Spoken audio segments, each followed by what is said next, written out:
নমস্কার, আমি সুপ্রিয় চক্রবর্তী আবার চলে এসেছি আপনাদের সামনে। আর এখন আপনাদের সামনে দেব একটা সুন্দর ডেমো জমিন সিলিকো সুপার স্প্রেডারের।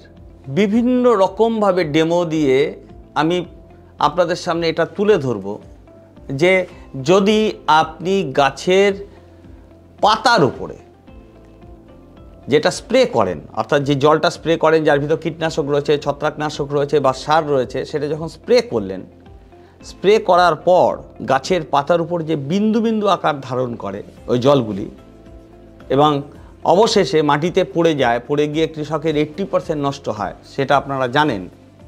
সেটা হবে না। তার কারণ জমিন সিলিকো সুপার স্প্রেডার যখনই আপনি ঘোল বানানোর সময় ব্যবহার করবেন তখনই দেখতে পাবেন স্প্রে করা মাত্রই গাছের পাতার উপর ওই জলগুলি সুন্দরভাবে ছড়িয়ে গেছে, যে জলের মধ্যে রয়েছে কীটনাশক, ছত্রাকনাশক বা সার। অর্থাৎ আপনার টাকা, আপনার সময় এবং আপনার মেহনত যাবে বেঁচে। নাম্বার 1। নাম্বার 2, অনেক কীটনাশক থাকে যেগুলোকে কাজ করাতে গেলে কীটের সাথে টাচ করাতে হয়, তার সাথে কন্ট্যাক্ট করাতে হয়, সংস্পর্শে আসতে হয়, তা নাহলে কিন্তু সে কাজ করবে না। এবার আপনি সাধারণভাবে জলের সাথে কোনো কীটনাশককে মিশিয়ে স্প্রে করেছেন বা ছত্রাকনাশককে মিশিয়ে স্প্রে করেছেন, সেটা ভালো করে গাছের পাতার ভিতরে শোষিত হয় না বলে বা গাছের একটা নির্দিষ্ট অঙ্গে শোষিত হয় না বলে সেটা শেষ পর্যন্ত ওই কীটের সংস্পর্শে আসে না, ফলে কাজ করে না। কিন্তু জমিন সিলিকো সুপার স্প্রেডার যদি আপনি ব্যবহার করেন তাহলে দেখতে পাবেন যে গাছের শরীরে বা গাছের, মূলত যেটা বলবো গাছের পাতায় যে জলটা স্প্রে করা হয়েছে ওটা খুব ভালোভাবে শোষিত হয়েছে। ফলে বুঝতে পারছেন যে গাছের পাতার উপরে যদি আমি স্প্রে করি তাহলে কীটগুলো পেছনে লুকিয়ে গিয়েও পার পাবে না, তাকে কিন্তু মরতে হবে বা তাকে ওটা ছেড়ে দিয়ে চলে যেতে হবে। নাম্বার 2। নাম্বার 3, দেখবেন অনেক কীটনাশক রয়েছে, ছত্রাকনাশক রয়েছে, সেটা অ্যাকচুয়ালি তেলের মতো হয়, তৈলাক্ত হয়, তেলই বলা হয়, গ্রামগঞ্জে তাকে তেল বলা হয়। তো এই তেলটা জলের সাথে গোলে না, তার কারণ তেলে জলে মিশ খায় না, আমরা সবাই জানি। ফলে কি হয়, ভালো করে স্প্রে করা যায় না, নাম্বার 1। নাম্বার 2, নজলটা বারবার জ্যাম হয় বা একসময় তাকে ফেলে দিতে হয়, এতে কৃষকের ক্ষতি হয়।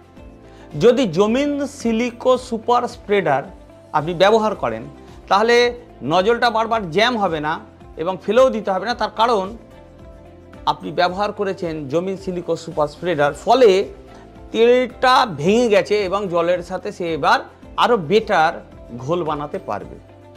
এছাড়াও এটাকে ব্যবহার করা যায় জমির ওপরে স্প্রে করে জলসেচের আগে, যাতে জমির জল ধারণ ক্ষমতা বাড়ে, এবং আরও বেশ কিছু পদ্ধতিতে জমিন সিলিকো সুপার স্প্রেডার কৃষকের কাজে লাগতে পারে।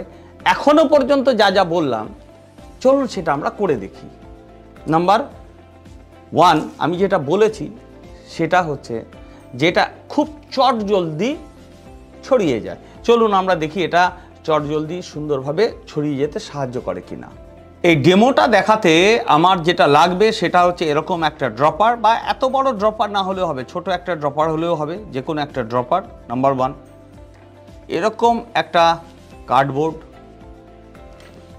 মানে কার্টুনের টুকরো, এরকম একটা সূচ, এরকম একটা কাঁচের গ্লাস, আর তাতে থাকতে হবে কিছুটা জল, একটা কচু পাতা, তার কারণ কচু পাতা আর পদ্ম পাতা পেলে ভালো, পদ্ম পাতার অভাবে এরকম একটা কচু পাতা, তার কারণ কচু পাতাতে আমরা ডেমো করে দেখাবো যে কত তাড়াতাড়ি এই জলটা ভিজিয়ে দিতে পারে এই পাতাটাকে এবং অ্যাবজর্বড হয়। তার সাথে আমরা নিয়ে নেবো একটু সরষের তেল। এইগুলো আমাদের ডেমো করতে সাহায্য করবে। তো চলুন এক এক করে আমরা ডেমোগুলো করে দেখি। দেখুন, এবার আমরা কার্ডবোর্ডের মধ্যে একটুখানি জল নিয়ে এক ড্রপ জল আমরা নিচ্ছি। হ্যাঁ, একটা বড় করে ড্রপ নিলাম।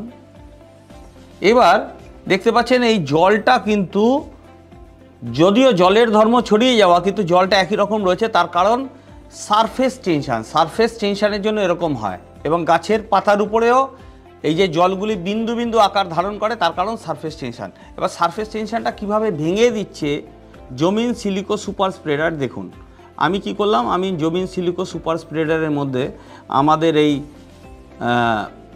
সূচটাকে ঠেকালাম, ঠেকিয়ে এবার এখানে এনে স্পর্শ করলাম। জাস্ট স্পর্শ করেছি এবং দেখতে পাচ্ছেন সাথে সাথে সে ছড়িয়ে যাওয়া শুরু করেছে, স্প্রেড করা শুরু করেছে। শুধু স্প্রেডই করছে না, এ কিন্তু খুব ভালোভাবে স্প্রেড করছে সাথে সাথে, অর্থাৎ বিন্দু থাকতে সে দেবে না, বিন্দুকে সে ভেঙে দেবে, এটা হচ্ছে তার নেচার। এবং তার সাথে সাথে সে কি করলো, আমরা একটু পেছনে গিয়ে দেখি। এই পেছনটা দেখুন ভিজতে শুরু করেছে, সামান্যভাবে আপনারা দেখতে পাবেন যেখানে ভিজতে শুরু করেছে, অর্থাৎ এখানে উপরের অংশ সেটা শুকোতে থাকছে এবং এর যে গায়ে যেখানে আমি স্পর্শ করছি দেখুন ছড়িয়ে যাচ্ছে, এটা পেছনের অংশ কিন্তু সামান্য হলেও একটুখানি ভিজেছে। তাহলে এটা কিন্তু ঘটনাটা ঘটে এই জমিন সিলিকো সুপার স্প্রেডার দিলে। একটা ডেমো আমরা করে দেখালাম। এবার যেটা করব সেটা হচ্ছে জলের সাথে তেলের মিশ্রণ হয় কি না আমরা চলুন করে দেখি। প্রথমে আমরা এরকম কাচের একটা গ্লাস নিয়ে নেব। গ্লাসটা বড় হলেও কোনো ক্ষতি নেই, কিন্তু এরকম গ্লাস হলে কি হয়, বারবার করে ডেমো দেখাতে সুবিধা হবে। সামান্য একটু পরিমাণে আমরা কি করলাম, আমরা তেল নিয়ে নিলাম এবং সর্ষের তেল নিয়ে নিচ্ছি এবং ঠিক একই পরিমাণে, অর্থাৎ 4 থেকে 5 ml বেশি নয়। কিন্তু মনে রাখতে হবে কৃষককে আমরা কি বলবো, আগে তেলের সাথে আপনি এই সিলিকো সুপার স্প্রেডারটা আপনি এটা মিশিয়ে নেবেন, তারপর তাকে জল দিয়ে আপনি গুলিয়ে নেবেন। দেখুন আমি আপনাদের সামনে কি করলাম, এর সাথে একটু সামান্য জমিন সিলিকো সুপার স্প্রেডার দিয়ে দিয়েছি। এবার দিয়ে এটাকে আমি নাড়াবো। আমি কিন্তু এটাকে গ্লাসটাকে নাড়াচ্ছি, ভালো করে নাড়াচ্ছি। দেখুন নাড়ালে কি হলো, এটা একটা সুন্দর ঘোল তৈরি হয়ে গেল। দেখতে পাচ্ছেন, আপনারা নিশ্চয়ই দেখতে পাচ্ছেন, পরিষ্কারভাবে দেখতে পাচ্ছেন যে এটা একটা ঘোল তৈরি হয়ে গেছে, অর্থাৎ জলের সাথে সিলিকো সুপার স্প্রেডারের একটা সুন্দর ঘোল তৈরি হয়ে গেছে।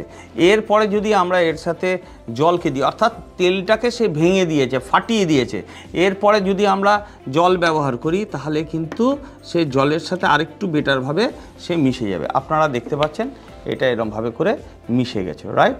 চলুন এবার এটাকে আমরা ছড়িয়ে দিলাম, রাইট। তাহলে আমাদের দুটো ডেমো করা হয়ে গেল।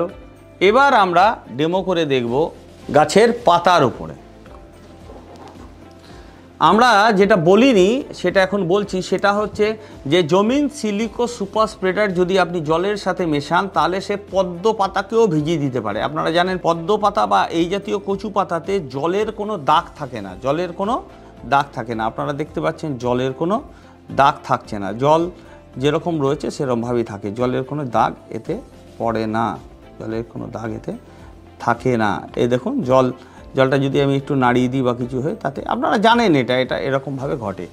এবার আমি কি করছি, আমি একটু জমিন সিলিকো সুপার স্প্রেডার সেটা এই সূচের সাথে লাগিয়ে নিয়ে এবার সেটা আমি স্পর্শ করব ওই জলের সাথে। ওকে, আমি কি করলাম, আমি স্পর্শ করব এই জলের সাথে। দেখুন সাথে সাথে জলটা শুধুমাত্র ছড়িয়ে যাচ্ছে না, যে কচু পাতায় জলের দাগ লাগে না সেটা পর্যন্ত সুন্দরভাবে ভিজে যাচ্ছে। জাস্ট সূচের ডগায় যেটুকু লাগা সম্ভব সেটুকু আমি তাকে স্পর্শ করে দেখাচ্ছি, রাইট। এটা সম্ভবত সূচের পেছন দিকটা নিয়েছি, আপনি সামনের দিকটা নিলেও হবে, আমি খেয়াল করিনি, রাইট। এই জলটা দিয়ে কিন্তু কচু পাতাটা ভিজে গেছে, দেখতে পাচ্ছেন যে খুব সুন্দরভাবে ভিজে গেছে এবং এই জলটা সাথে সাথে স্প্রেড হয়ে গেছে, এমনিভাবে কিন্তু এটা ভিজে যায়। আমি জলটা ফেলে দিচ্ছি, ফেলে দিয়ে এবার এইটাকে আমি রেখে দেবো। আপনারা ডেমো দেখানোর সময় এই জলটা, অতিরিক্ত জলটা ফেলে দেবেন এবং ফেলে দেওয়ার পর এই কচু পাতাটা আপনারা টেবিলের উপর এরকমভাবে রেখে দেবেন। রেখে দিলে দেখতে পাবেন 5 থেকে 7 মিনিটের মধ্যে এটা শুকিয়ে গেছে, কিন্তু সময় দেবেন আপনি 15 মিনিট, বলবেন 15 মিনিটের মধ্যে শুকিয়ে যাচ্ছে, এটা শুকিয়ে যাবে। তার মানে বৃষ্টি আসে যদি 15 মিনিট বাদে, স্প্রে করার 15 মিনিট বাদে যদি বৃষ্টিও হয় তাতে কিছু যায় আসবে না, তার কারণ ততক্ষণে আপনি যেটা স্প্রে করেছেন গাছের পাতা সে সুন্দরভাবে নিয়ে নিয়েছে। তাহলে এগুলো সমস্তটাই আমি করে দেখালাম এবং 5 মিনিট বাদে যদি আমরা দেখি এই পাতাটাকে, আমরা দেখতে পাবো যে এই গাছের পাতাটা সুন্দরভাবে শুকিয়ে গেছে। এটা আমরা ভালো করে দেখে নেব। চলুন আমরা ওয়েট করি ফর সাম টাইম। 5 মিনিট সময় অতিক্রান্ত হয়েছে। এবার আমরা দেখে নিই কী অবস্থা। দেখুন প্রায় শুকিয়ে গেছে, প্রায় পুরোটা শুকায়নি, প্রায় শুকিয়ে গেছে এবং পেছনের দিকটা দেখুন ভিজতে শুরু করেছে, দেখতে পেয়েছেন কোনো কোনো জায়গায় পেছনের দিকটা সামান্য টেনে নিয়েছে, অর্থাৎ ভালো করে টেনে নিয়েছে আমরা দেখতে পাচ্ছি, কারেক্ট।